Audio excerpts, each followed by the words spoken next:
মাঠে ঘাটে ছড়িয়ে পড়েছে। ওরা জানে না ওরা কোথায় গুলি করেছে।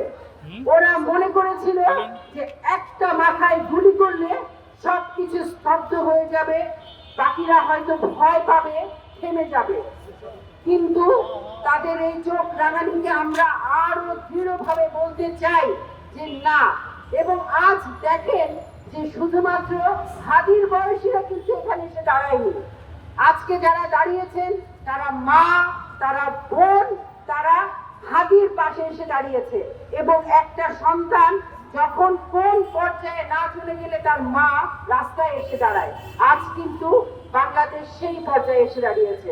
আর এই সরকারকে বলতে চাই যে এটা কোনো বিচ্ছিন্ন ঘটনা না। দয়া করে আপনারা এই ধরনের শব্দ চয়ন করে হাদির মৃত্যুকে বা এই জুলাই বিপ্লবকে, জুলাই যোদ্ধাদেরকে ছোট করবেন না। এটা কোনো বিচ্ছিন্ন ঘটনা নয়, এটা অত্যন্ত সুপরিকল্পিত এবং অত্যন্ত প্ল্যান করে এবং ঠান্ডা মাথায় পরিকল্পনা করে করা একটা হত্যাকাণ্ড। আপনি এটা বোঝার জন্য খুব যে রকেট সায়েন্স লাগে তা কিন্তু না। ছোট্ট একটা কথা চিন্তা করেন যে একটা চলন্ত রিকশায়, একটা চলন্ত মোটরসাইকেল থেকে যে নির্দিষ্ট করে গুলি করা হয় এবং একটা বুলেটেই তার মৃত্যু নিশ্চিত করা হয়, তার মানে কি এটা খুব পরিকল্পিত। আমি অবশ্যই এই সরকারকে অনুরোধ করব যে এই হত্যার বিচার শুধু বিচার করলে হবে না, এই বিচার কার্যকর করতে হবে।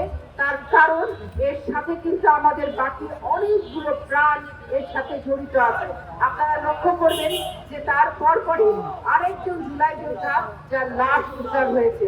কাজে এগুলো কোনোটাই একটা ছাড়া একটা ঘটনা কিন্তু না। সবাইকে, যারা আজকে আমাদের সাংবাদিক ভাই ও বোনেরা এখানে এসেছেন, তাদের সকলকে ধন্যবাদ। যারা অর্গানাইজ করেছেন সম্মিলিত নারী প্রয়াসকে ধন্যবাদ।